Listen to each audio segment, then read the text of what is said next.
orang munafik. Di antara tokoh yang paling populer menebarkan isu itu, bahkan diungkapkan dalam sejarah, dikenal dengan Abdullah bin Ubay bin Salul. Kalau bukan orang beriman, nggak usah dipikirin, karena nggak punya iman. Di antara mereka ada yang sudah ngaku beriman, Pak. Ini yang paling bahaya. Ini yang paling bahaya. Ya. Bahkan sholatnya persis di belakang Nabi. Itu Abdullah bin Ubay bin Salul, Pak. Kalau sholat, itu persis di belakang Nabi, saf pertama. Kemudian dia salurkan proposal kepada Nabi. Lihat bahasanya. Ya Rasulullah, masjid di sini sudah semakin sempit. Fasilitasnya juga agak kurang tertata dengan baik. Bagaimana kalau saya buatkan masjid yang baru lagi, supaya mengakomodir jumlah masyarakat muslim yang sudah mulai gemar ke masjid. Dibangunkan masjid baru. Allahu Akbar, sampai turun ayat di At-Taubah itu. Disebut dengan Masjid Dirar. Ternyata bikin masjid itu setelah jadi, dia sampaikan pada pengikutnya, ini markas kita untuk menyaingi markasnya Muhammad SAW. Turun perintah untuk menghancurkan masjid itu.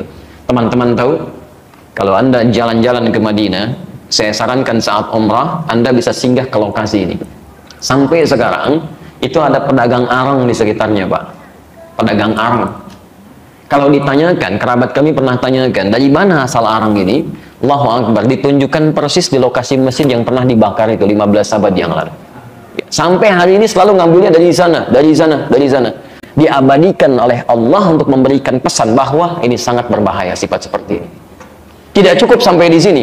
Begitu dihancurkan, dihasut lagi pada peristiwa Al-Maidah 51 yang pernah saya sampaikan dulu. Ayyuhalladzina amanu tattakhidul yahuda wan nasara awliya. Hei orang-orang beriman, jangan ikut-ikut dengan mereka yang keluar dari barisan Nabi, minta perlindungan kepada Nasrani dan Yahudi. Kasusnya itu, orang udah pada berangkat, siap-siap di bukit, dia langsung nyampaikan provokasi. Jumlah musuh lebih banyak, mati nanti kita. Ayo balik lagi. Sepertiga barisan meninggalkan Nabi, desersi. Anda bayangkan, gara-gara orang ini. Maka ketika orang terpecah belah, turunlah kemudian Quran surah Al-Maidah ayat 51 itu. Tapi bagaimana sikap Nabi? Masya Allah, tetap menampakkan kebaikan, tetap kemudian bergaul dengan penuh perhatian luar biasa. Sampai saat sakitnya, Pak, itu oleh Nabi, anaknya dipanggil, anaknya Abdullah juga, dan beda dengan bapaknya. Ini anaknya terbalik, bapaknya luar biasa jadi musuh Nabi, anaknya justru taat kepada Allah dan Rasulnya. Datang kepada Rasulullah, ya Rasulullah, ayah anda sakit, inna abi marid. Kata Nabi, khudh hadha a'ti, ambil ini, berikan kepadanya. Didoakan oleh Rasulullah SAW. Pak, ini dari Nabi katanya. Diambil oleh orang ini, dilemparkan. Siapa itu Muhammad? Cuma cari perhatian saja katanya.